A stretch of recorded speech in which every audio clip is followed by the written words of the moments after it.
ॐ स्थापकाय च धर्मस्य सर्वधर्मस्वरूपिणे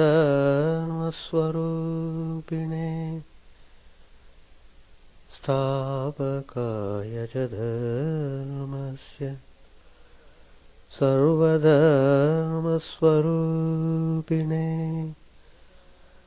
अवतारवरिष्ठाय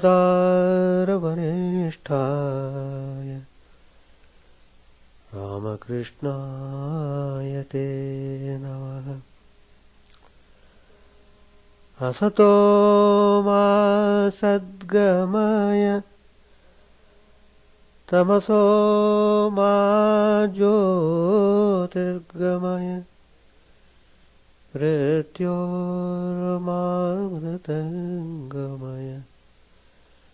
Om Shanti Shanti Shanti. Let us offer our salutations to Sri Ramakrishna, the embodiment of all religions, the Supreme God Incarnate. Let us pray to Him to lead us from the unreal to the real, to lead us from the darkness of ignorance to the light of knowledge, to lead us from death to immortality. Today's topic we have chosen, God as Mother.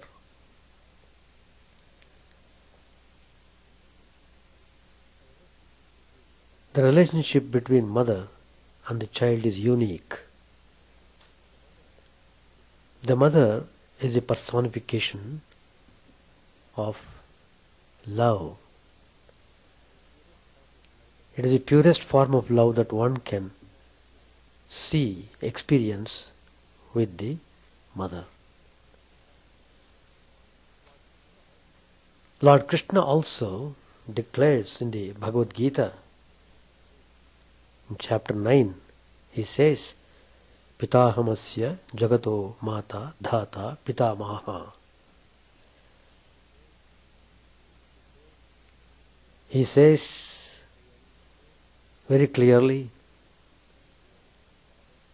I am the father of the world, the mother, the sustainer, the grandfather,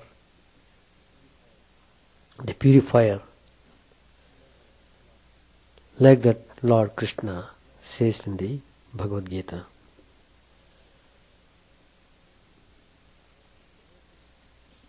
Relating to God as mother forges a personal relationship, strengthening the bond between Bhakta and Bhagwan, that is devotee and God, as between a child and mother.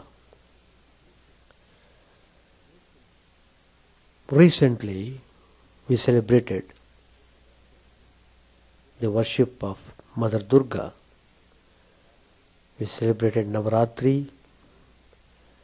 The 9 nights are very special, devoted to the worship of the Divine Mother. Swami Vivekananda, the great disciple of Sri Ramakrishna, who had a vision of the Divine Mother at the famous Kanyakumari rock, he said, the calm sea is the absolute. The same sea in waves is the Divine Mother.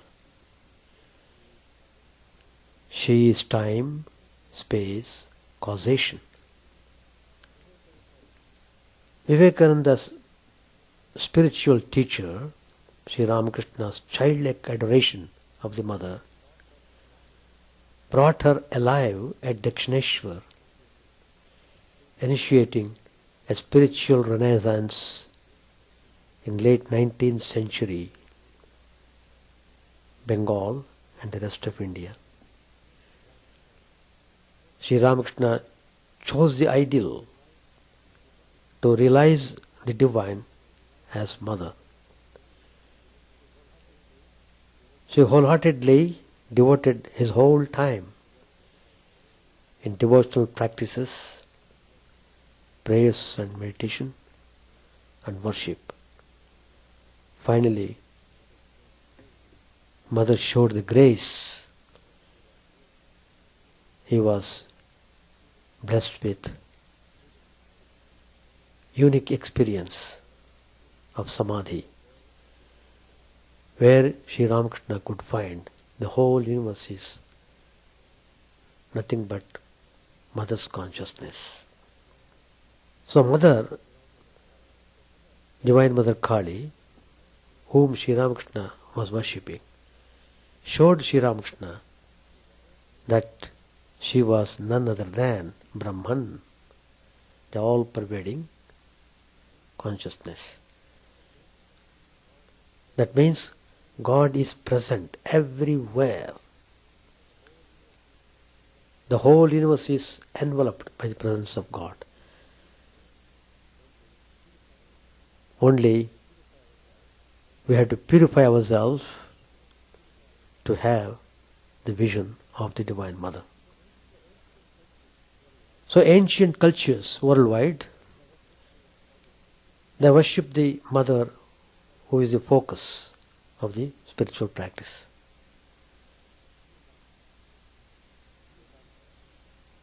Vedanta views Mother as the essence of the stream of consciousness, infinite, indivisible and all-pervading.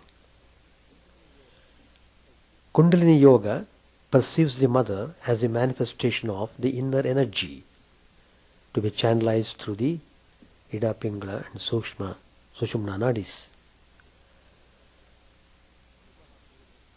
The Devi Mahatmya, which deals with the glory of the Mother, is also known as the Durga Saptashati. It sings the various glories of the Divine Mother, detailing how Shakti in her various avatars has defeated the Asuras who are noted for evil qualities. That means wicked beings. So what is the meaning of Mother killing the Asuras who are also her own children?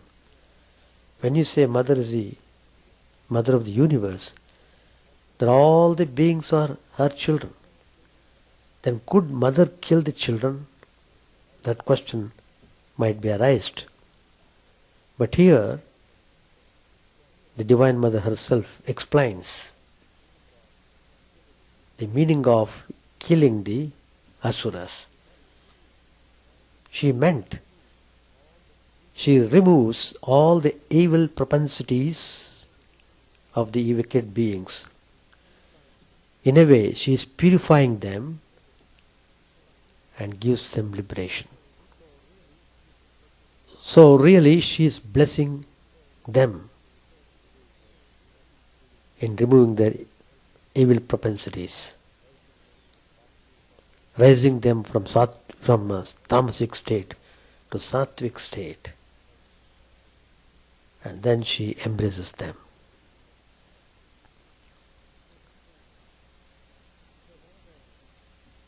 There's another episode comes in the scripture. There were two asuras, Madhu and Kaitaba.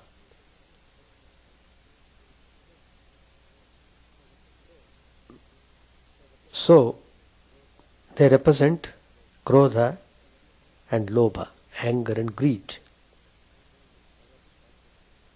which cover the consciousness as coal tar would cover a glass. So Mother came to destroy them. Mahalakshmi worship is the first stage in the search for truth.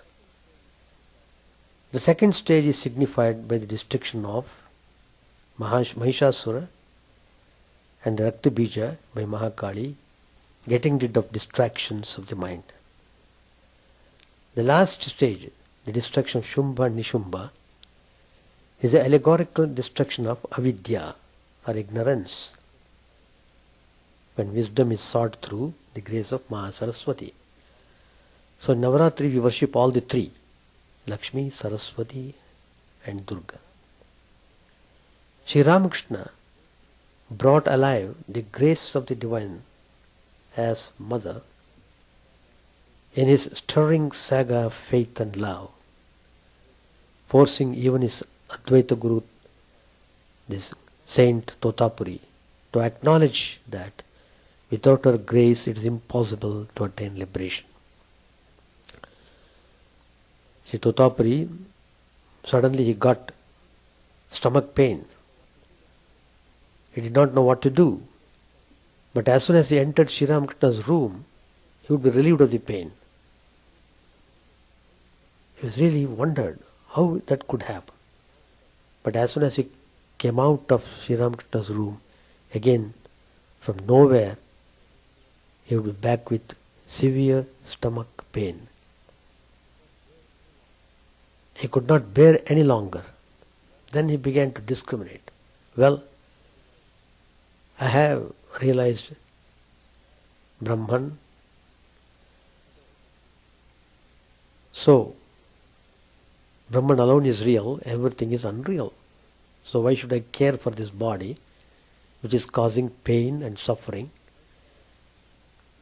Why should I be identified with this body? So he began to discriminate this way and wanted to discard the body which was causing pain. So he entered into Ganges river, the Ganges flowing in Calcutta. Very big river. It just entered the waters. Ganges is very deep there. It looks like an ocean. He thought he could end his life by just drowning himself there, thinking of Brahman. But one should note that nothing is possible without God's grace. Even though he wanted to give up his body, he could not do so because he was walking through the waters. The water is not drowning him at all. He crossed almost the other end of the Ganges river. Then he was struck with wonder. What is this? The greatest miracle I am seeing in my life. What is this? I have no power even to drown myself. Then he got the vision of the Divine Mother. Then he was overwhelmed. Then he did experience that Brahman and Shakti are identical. Brahman,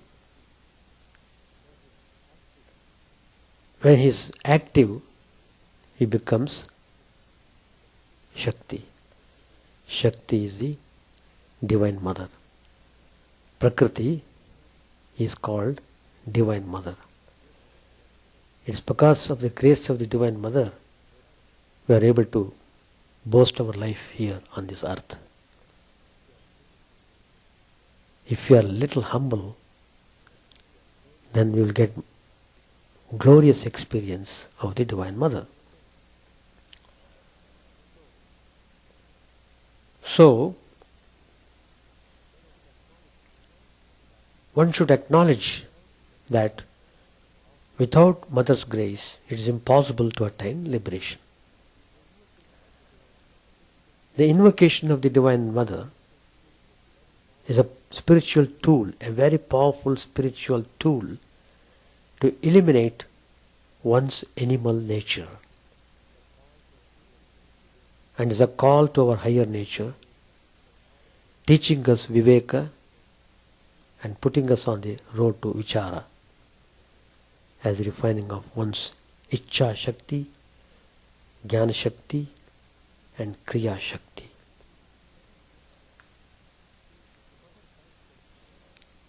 Mother Saraswati, she is the presiding deity over creation and dissolution. Mother Saraswati is divine knowledge personified, the embodiment of knowledge of the Absolute. The sound of her celestial veena awakens the notes of the sublime utterances of the Upanishads, which reveal the truth, and the sacred monosyllable Om. She bestows the knowledge of the Supreme mystic sound and then gives full knowledge of the Self, as represented by her pure, dazzling snow-white apparel. Therefore, to propitiate Saraswati, the giver of knowledge, is the third stage. Once you have accomplished your task on the negative side, that of breaking down the impure propensities and old vicious habits, the next step is to build up a sublime spiritual personality, to acquire positive qualities in place of the eliminated demoniacal qualities. The divine qualities that Lord Krishna enumerates in the Bhagavad Gita have to be acquired. The aspirant must cultivate and develop all the auspicious qualities. He has to earn immense spiritual wealth to enable him to pay the price for the rare gem of divine wisdom. So one has to get rid of impurities without any doubt. Impurities such as anger, greed, malice, and so on. If this development of the character is not undertaken in right earnest, the old demoniacal nature will raise its head again and again and puts us into lots of trouble. Hence, this stage is as important in an aspirant's career as the previous one. The essential difference is the former is a ruthless, determined annihilation of the filthy, egoistic lower self. The latter is an orderly, steady, calm and serene effort to develop purity. This pleasanter side of the aspirant's sadhana is depicted by the worship of Mother Lakshmi. She bestows on her devotees the inexhaustible divine wealth, which Lord Krishna calls it as Daivi Sampat. Lakshmi is the wealth-giving aspect of God. She is purity itself. Thus the worship of Goddess Lakshmi is performed during the second set of 3 days. Once the aspirant succeeds in routing out the evil propensities and develops sattvic or pure divine qualities, he becomes competent to attain wisdom. He is now ready to receive the light of supreme wisdom. He is fit to receive divine knowledge. At this stage comes the devout worship of Mother Saraswati, who is divine knowledge personified, the embodiment of knowledge of the Absolute. The sound of her celestial veena awakens the notes of the sublime utterances of the Upanishads, which reveal the truth, and the sacred monosyllable Om. She bestows the knowledge of the supreme mystic sound and then gives full knowledge of the Self as represented by her pure, dazzling snow-white apparel. Therefore, to propitiate Saraswati, the giver of knowledge, is the third stage. The 10th day of the Dasara, Navaratri, is called Vijayadashmi. It marks the triumphant ovation of the soul at having attained liberation while living in this world through the descent of knowledge by the grace of Goddess Saraswati. The soul rests in his own supreme self, or Satchidananda Brahman. This day celebrates the victory the achievement of the goal, the banner of victory flies aloft. This arrangement also has a special significance in the aspirant's spiritual evolution. It marks the indispensable stages of evolution through which everyone has to pass. One naturally leads to the other. To short-circuit this world inevitably result in a miserable failure. Nowadays, many ignorant seekers aim straight at the cultivation of knowledge without the preliminaries of purification and acquisition of divine qualities. They then complain that they are not progressing on the path. How can they? Knowledge will not descend until the impurities have been washed out and purity is developed. How can the pure plant grow in impure soil? So soil should be cleaned properly. So mind should be cleansed properly. Then only you will have the experience of the divine. Therefore, we should adhere to this arrangement.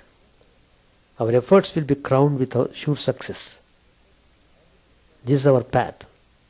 As we destroy one evil quality, develop the virtue opposite to it.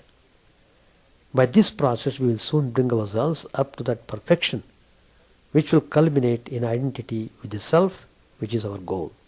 Then all knowledge will be ours.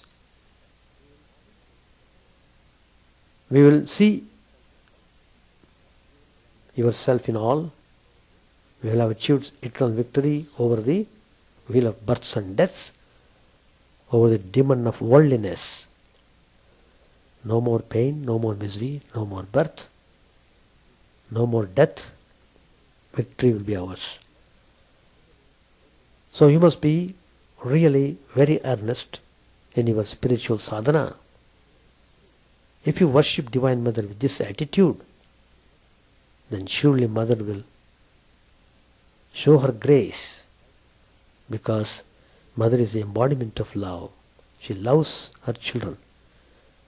Only thing is, she wants her children to come to her. If the children are happy playing in the world, Mother will not come by herself. Let the child enjoy more in the game of the world. When he finishes the game, then he will cry. Then I shall go and take him. That's the truth. That's the exactly what is happening. We are all suffering because we are continuously playing in this world. Continuously forgetting totally about the Mother. So crying to Mother means getting rid of all this dirty nature of the world. The world is dragging you down and down like crocodile, dragging the victim into its mouth vigorously. So, undoubtedly, one should get rid of the worldliness. Worldliness means person who is loaded with jealousy, hatred, and such negative qualities. He is called worldly man. All those negative qualities should be taken out of the mind. It is done only when you analyze properly about the things, about the world, about your way to do it. So, but you should remember that you will not be able to succeed if your thoughts and words are at variance. You may speak sweet words, but if your mind is filled with evil thoughts, how can you really advance in spiritual life? One can be called a human being only when one's thoughts, words and deeds are in total harmony. We should check it up whether it is true in our behavior. The Navaratri festival, 9 days, 9 nights, is celebrated with great joy. But one should make an effort to comprehend the inner significance of this festival. The Hridaya, heart, is the abode of the Atma. The heart stops means the living principle gets out of the body. That's why the being is said to be dead, because there is no more life there. The living principle, the Jyoti, it leaves the body. So, it is said, Hridaya, heart, is the abode of the Atman. There the Atman abides. That's why we say, if you are meditating, concentrate at the heart center, which is the abode of God. No being can exist without the principle of Atman. God, who resides in all as the principle of Atman, it has no specific name and form. So when the Atman leaves the body, the particular body is dead. That Atman who left, he has no name and form. The name and form is only assigned to the body. When he is getting out of the body, he is getting rid of all name and form. Names and forms, they do exist. They all belong to the same God. He responds to the prayers of devotees in whatever form they worship him. Hence, each one considers the form he worships to be superior to the other forms. Again, it's a sign of ignorance to consider one form superior to the other. What is important is that your prayers should not be confined to mere words. They should be translated into action. It's very easy to speak, but not so easy to practice. True prayer, what does it mean? It is that which translates into action. During the Navaratri celebrations, the Divine Mother is extolled in various names and forms. All names and forms are based on your feelings. God has no differences whatsoever. No one can comprehend the nature of divinity. Actually, the principle of love that exists in all beings is the principle of divinity. Love has no specific form. Divinity transcends name and form. Love is God. So, live in love. The moment you cease to love, you are away from God. That is a simple test. The moment you hate any person, any being in this world, you are really far away from God. So live in love. Truth is God.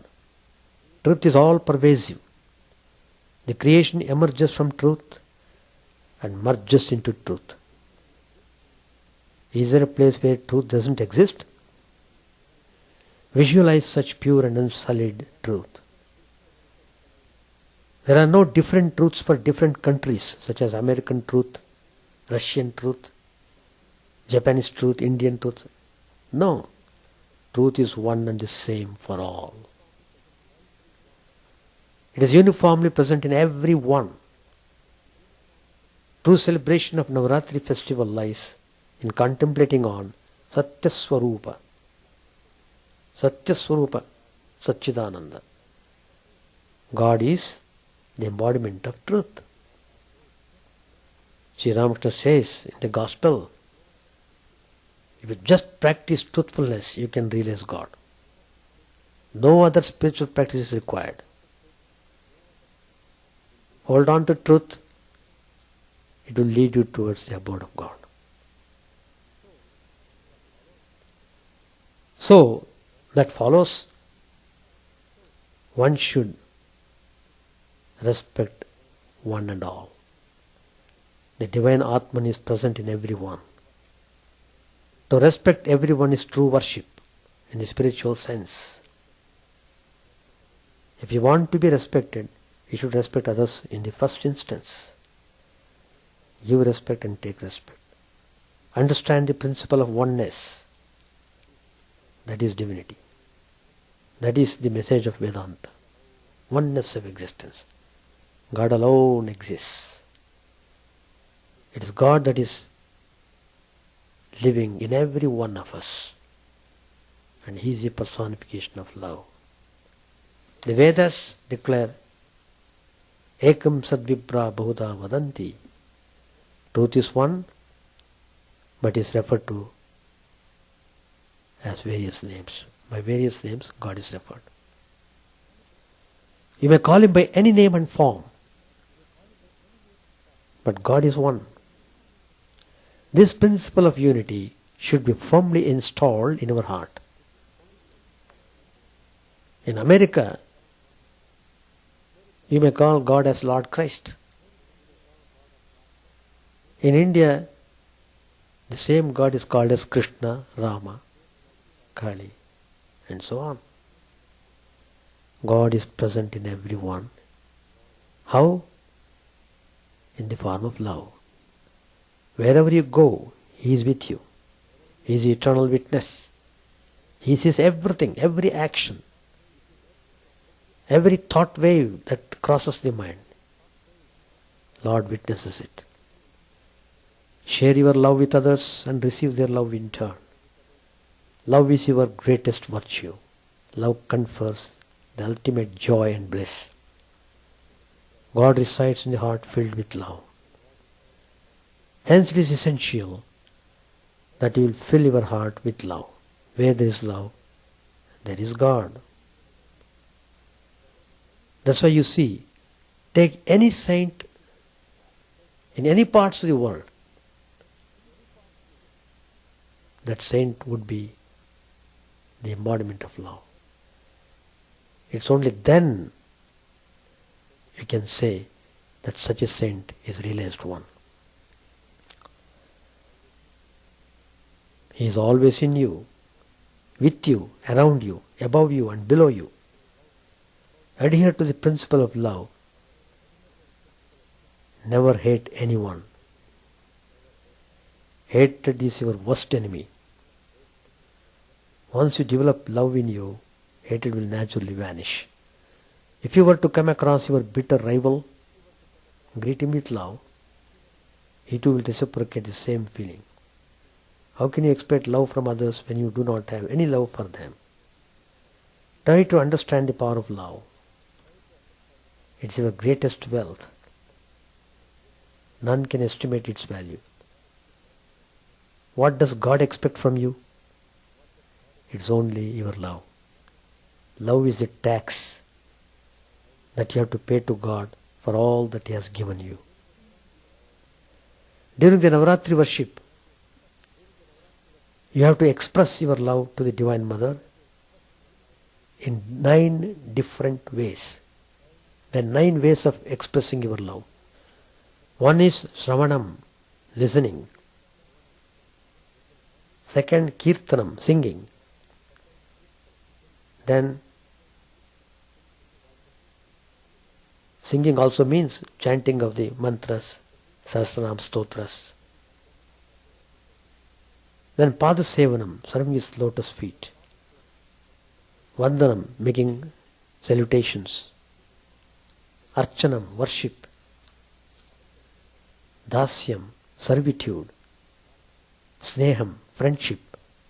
Atmanivedanam, self-surrender. So, these are all 9 ways of expressing your love towards the Divine. So, God wants your love and nothing else. Your love should not branch out in different directions. It should flow directly towards God. If you love others, you will be loved in turn. If you utter harsh words, they will come back to you as resound. Fill your heart with love and compassion.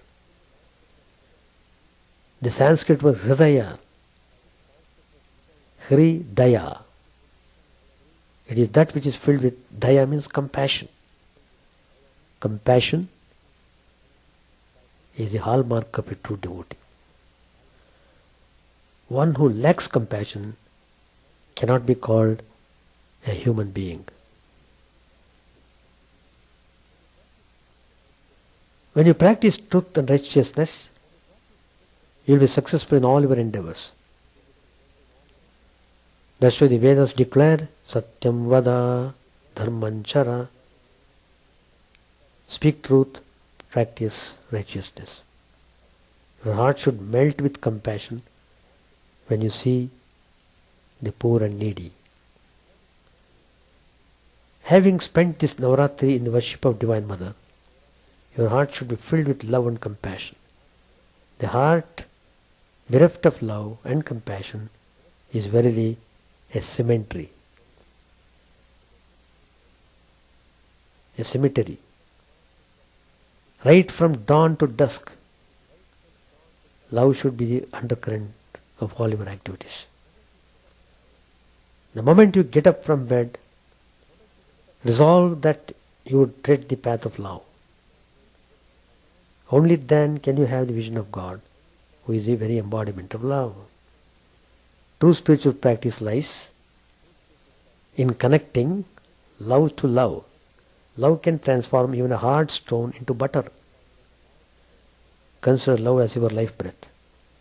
If there is no love in our prayer, it will prove futile. Love should be heartfelt and not artificial. Be friendly with all and have a smiling countenance always. What's the use of talking sweetly if your heart is filled with bitterness? Only love can fill your heart with nectareous feelings. Your entire life is based on love. Without love, you can't exist even for a moment. Hence, develop love considering it as the very form of God. So, worship of Divine Mother is meant to destroy evil qualities and foster virtues in you. The more you distance yourself from evil, the nearer you will be to the principle of love. You don't need to make any efforts to acquire love. The moment you eschew evil, love will automatically enter your heart.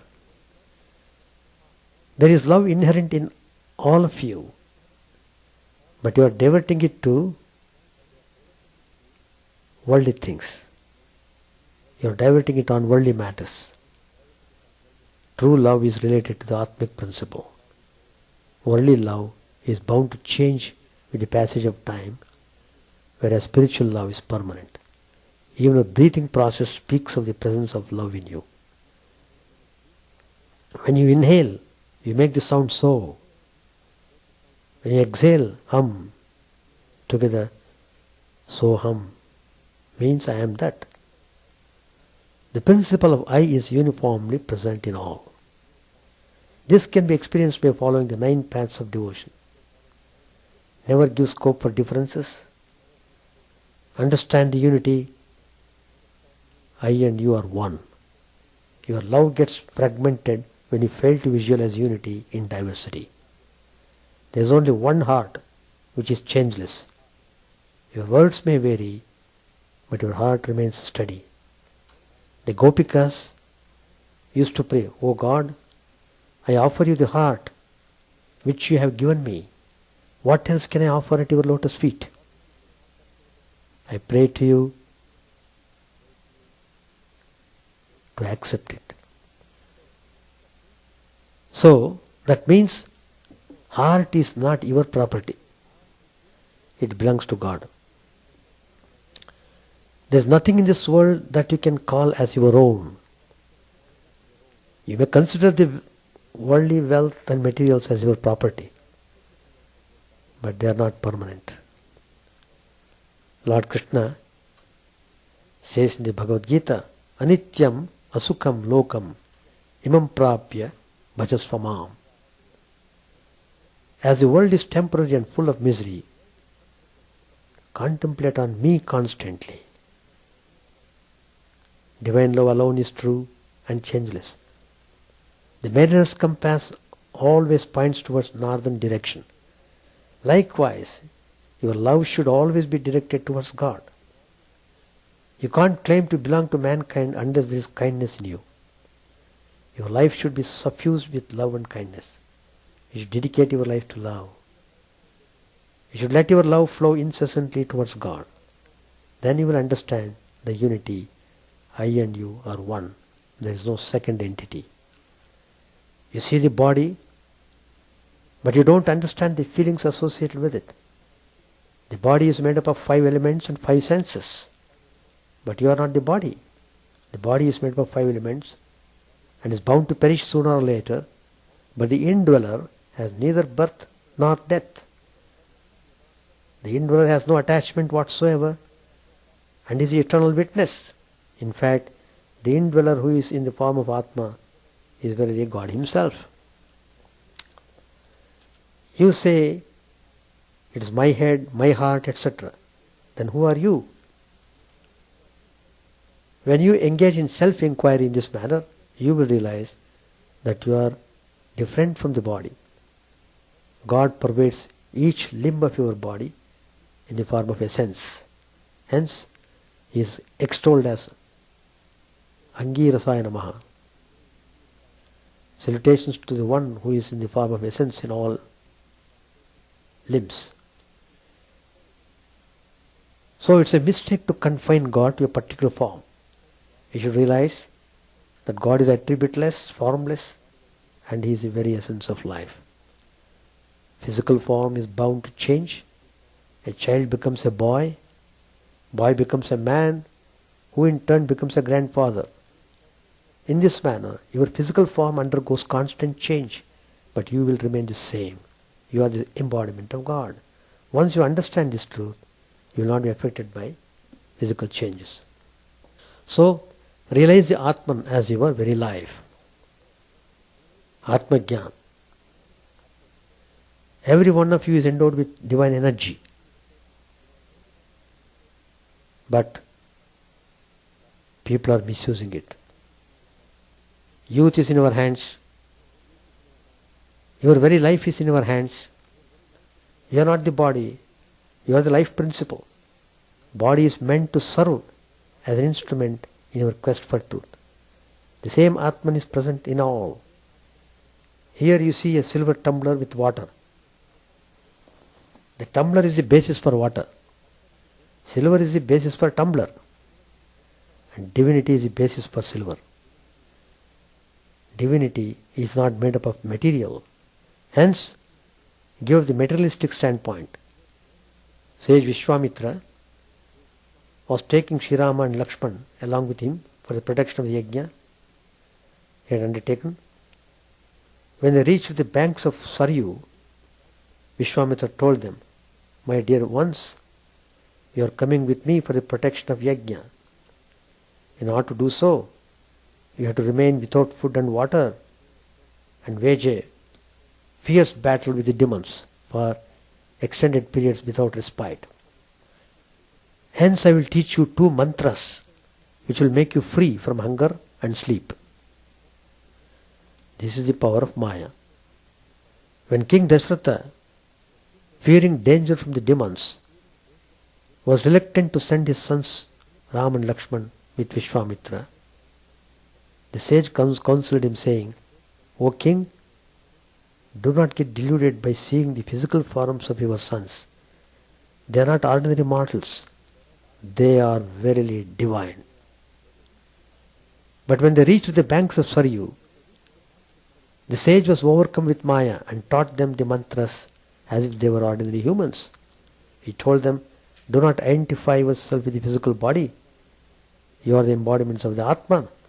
You are Chaitanya Swarupas. You are endowed with divine power.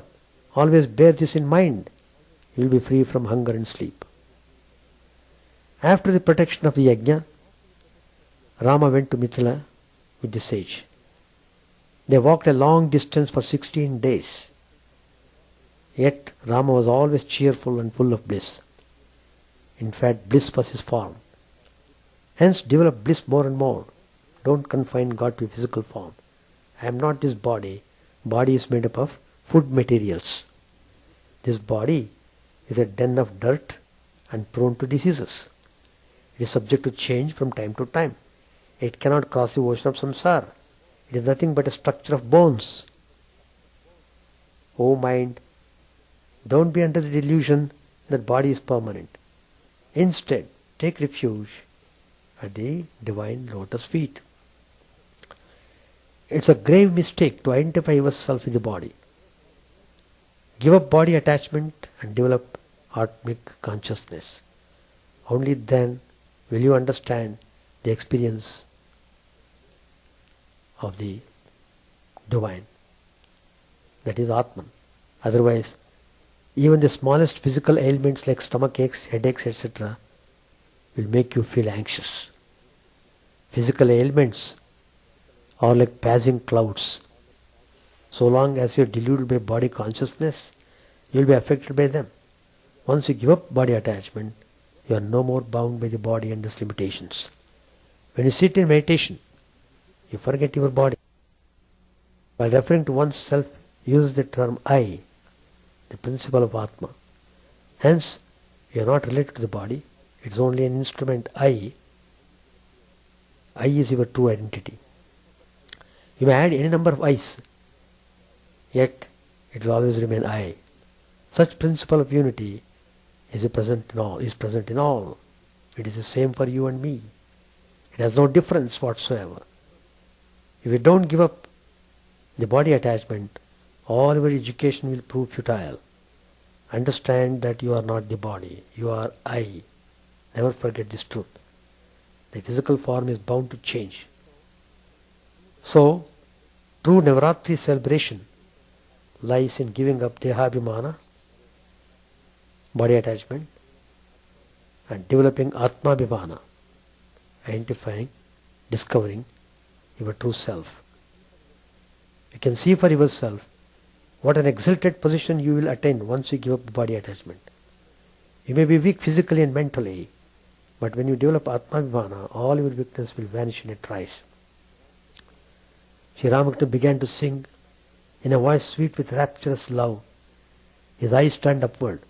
Sri Ramakrishna prayed, "Why should I go to Ganga or Gaya, to Kashi, Kanchi or Prabhas, so long as I can breathe my last with Kali's name upon my lips? What need of rituals has a man? What need of devotions any more if he repeats the mother's name at 3 holy hours? Rituals may pursue him close, but never can they overtake him. Charity, vows and giving of gifts do not appeal to Madan's mind." Madan is the author of the poem. The blissful mother's lotus feet are his whole prayer and sacrifice. Who could ever have conceived that power the power of her name possesses? Who could conceive? Shiva himself, the God of gods, sings her praise with his 5 mouths. The Master was beside himself with love for his divine mother. He sang with fiery enthusiasm, "If only I can pass away repeating Durga's name, how can thou then, O Blessed One, withhold from me deliverance, wretched though I may be?" Then he said, "One must take a firm attitude. What? I have chanted the mother's name. How can I be a sinner any more? I am her child, heir, her powers and glories." Master said to Keshav, "Brahman is verily Shakti. Shakti is verily Brahman." I said to them, "He whom you address as Brahma is none other than the she whom I call Mother. Mother is a very sweet name." Master said to Manilal, "One can attain everything through Bhakti Yoga." I wept before the mother and prayed, "O Mother, please tell me, please reveal to me what the yogis have realized through yoga and the jnanis through discrimination." And the mother has revealed everything to me. She reveals everything if the devotee cries to her with a yearning heart. She has shown me everything that is in the Vedas, the Vedanta, the Puranas and the Tantra. The doubts of the mind will not disappear without God's grace. Doubts do not disappear without self-realization. But one need not fear anything if one has received the grace of God. It is rather easy for a child to stumble if he holds his father's hand. But there can be no such fear if the father holds the child's hand. A man doesn't have to suffer any more if God, in His grace, removes his doubts and reveals Himself to him. But this grace descends upon him only after he has prayed to God with intense yearning of heart and practiced spiritual discipline.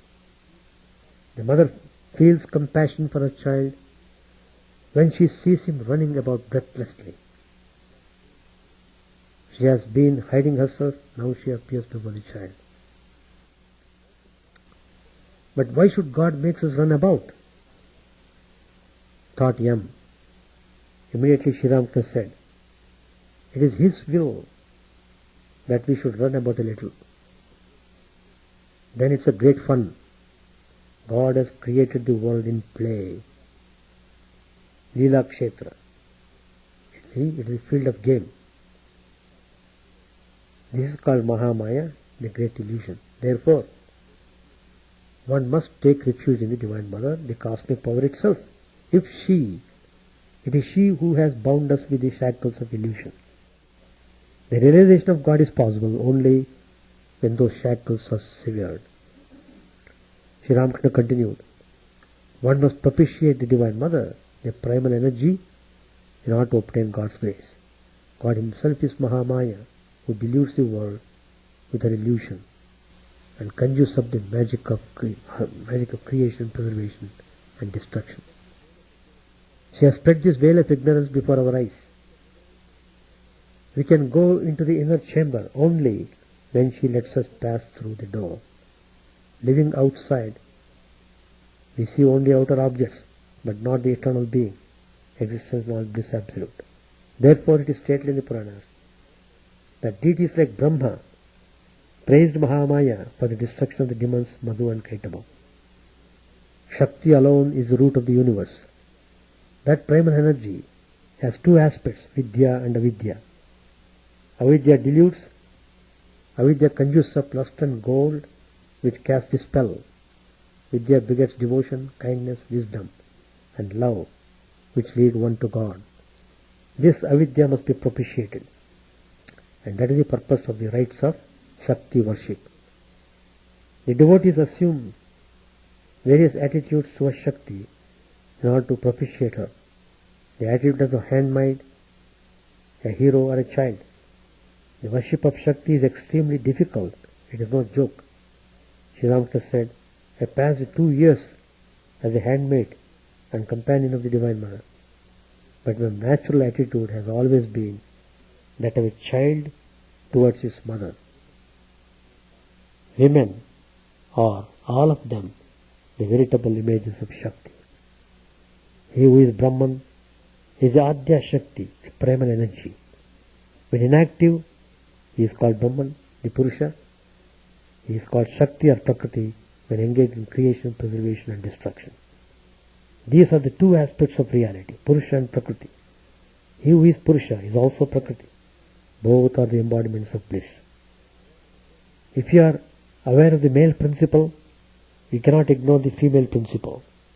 He who is aware of the father must also think of the mother. He who knows darkness also knows light.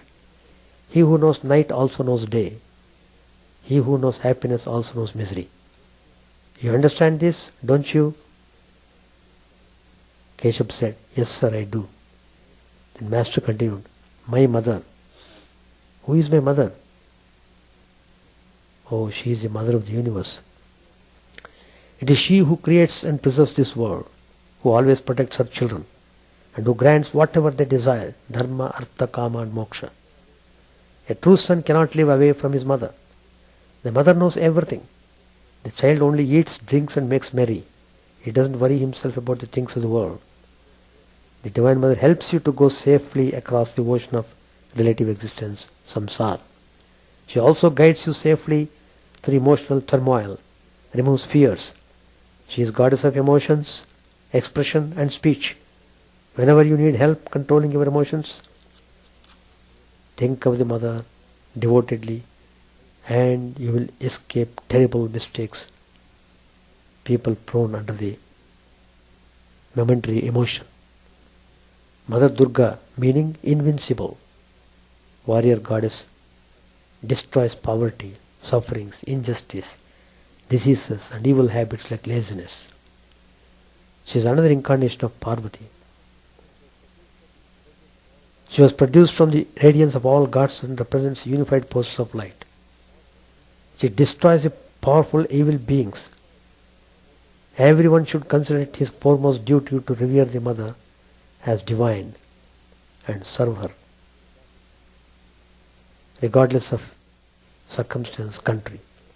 If a man cannot respect and serve the Mother, who has borne him for 9 months, brought him forth into the world, and reared him over the years, whom else is he likely to respect? Maternal love is akin to that of the Creator, who projects and protects this infinite cosmos in countless ways. One individual may elect to worship the divine in the form of his favorite goddess. Another may worship God in a different form and derive bliss from such worship. Each one should note that the forms in which the divine is worshipped by others are as important to them as his own chosen deity is to him. If, on the contrary, he criticizes or casts a slur on the deities worshipped by others, he is committing a grievous sin, however well he may be performing his own worship. Likewise, a man should show equal regard and reverence for mothers of others as he shows for his own mother. There are several notable examples in daily life of the divine quality which motherhood represents. The cow converts its own blood into nourishing milk for man to sustain his body. The cow is the first example of the divine as mother. The earth comes next. Like the divine, the earth bears man in its bosom and takes care of him in many ways. Hence the earth also is the embodiment of the mother. In the human body, the divine flows through all the limbs as rasa, the divine essence, and sustains them. This divine principle is called Rasaswarupini, embodiment of divine sweetness. Another name for the same as Angirasa. These divine principles that permeate and sustain the physical body should also be worshipped as mother goddesses. Then there are the great sages, Maharshis, who investigated matters relating to good and evil, right and wrong, what elevates man or degrades him, and as a result of their labors and penance, gave to mankind the great scriptures indicating the spiritual and mundane paths and how humanity can redeem its existence. These sages have also been revered as divine mothers. The cow, the earth, the presiding deities for the body, the sages and the guru are all worthy of worship as the embodiments of the divine motherhood. Although these five appear in different forms and names, they have one thing in common with mother. They play a protective and sustaining maternal love for mankind, and hence should be revered and worshipped as divine mothers. Conversely, the mother of every child displays in relation to the child the attributes of these five entities. The mother nourishes the child, provides the necessaries for its growth, teaches the child what it should know and what it should avoid, and leads it on the path of righteousness. So, the easiest way in spiritual life is to worship the divine as mother. As Lord Krishna has declared in the Bhagavad Gita, I am the mother of the universe. I am father as well as the mother of the universe. So, Approaching mother is easy than approaching the father. Mother is very close to the child. The child spontaneously goes to the mother. After mother, he may go to father. So the first impulse is to go to mother. So Sri Ramakrishna also has shown us the path that one could realize the divine, recognizing God as mother. Thank you. Om Sahana Bhavatu Sahano Bhunaktu Saviryam Karavavahai Tejasvinavaditamastu ma vidvishavahai. Om Shanti Shanti Shanti. Hari Om Tat Sat. May the Lord protect us, may He nourish us, may our knowledge be fruitful and enlightened, may we not hate each other. Peace, peace, peace be unto all.